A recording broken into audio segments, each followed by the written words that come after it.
One time out there for the 40-plus club. Everybody out there, men, women, whoever, you're over 40 years old. We still got somebody that's out there repping the gray-haired Silver Fox gang. Phillip Rivers just signed with the Colts to be on the practice squad, and there's reports that he's going to serve as a potential option down the road. So don't worry. He doesn't have to just come in off the street or after being a high school football coach with all them daggone kids. He's not going to have to come in and play in an NFL game after only being in the building for a couple of days.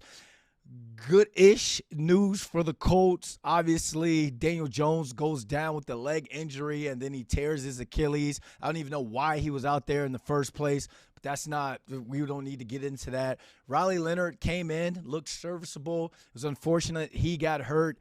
Shane Steichen did say that he will be the starter if he's healthy. Anthony Richardson, last year's first-round draft pick, he's on IR. He'll probably be shipped up out of there. And Brett Ripien, who's healthy, he's a jag, what we call a jag, just a guy. No disrespect, but he's not the guy, because if he was, they wouldn't be calling a 44-year-old quarterback out of retirement to step in and kind of save the season or at least keep them afloat. But if you're a Colts fan, I get it. You want to be – you're like, oh, weren't there other options out there? No, it was not. This is their version or smartest way or smartest version of going all the way in right now. He's an insurance policy because as of right now, at 8-4, 8-5, they're still in the hunt.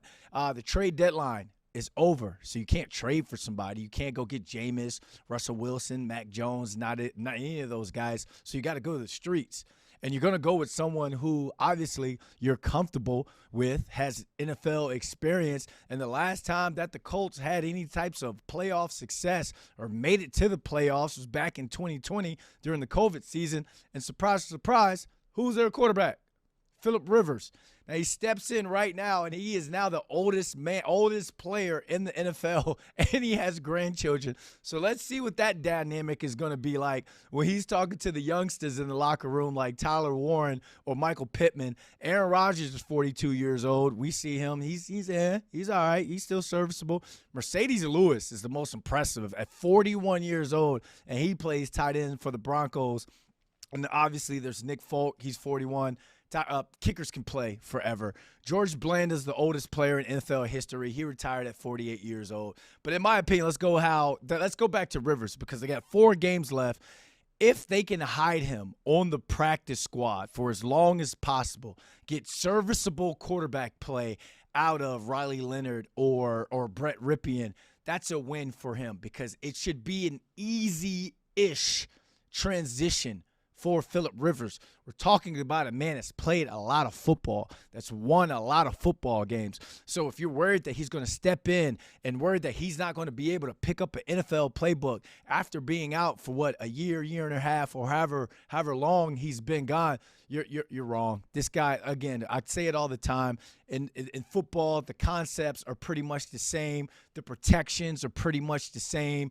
Defenses are pretty much the same. It's just all about the terminology. You're going to have to come in and relearn a terminology per se, but there's some sort of familiarity with Shane Steichen's offense or someone within that offensive system that he can come in and just pick up the terminology right away. Again, you don't want him to have to play in these next 4 games if he doesn't have to, because you're talking about the Seahawks, the 49ers, the Jags, the Texans. All 4 of these teams are damn good. All 4 of these teams got damn good defenses. So you don't want to have a 44-year-old quarterback having to scramble or be any sort of dynamic at all and run around in what we call a young man's game.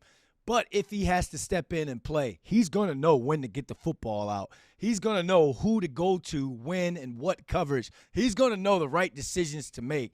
And I feel as though the Colts have a strong run game with Jonathan Taylor, and they'll be able to protect him because they've got one of the top offensive lines in the NFL.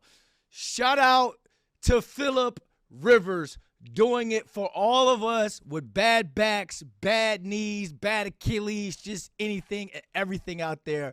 Hope you go out there, throw some touchdowns, talk some trash, and let them know that let all the YNs and the young cats out there know that we old cats, us unks, still got it. Shout out to Phillip Rivers.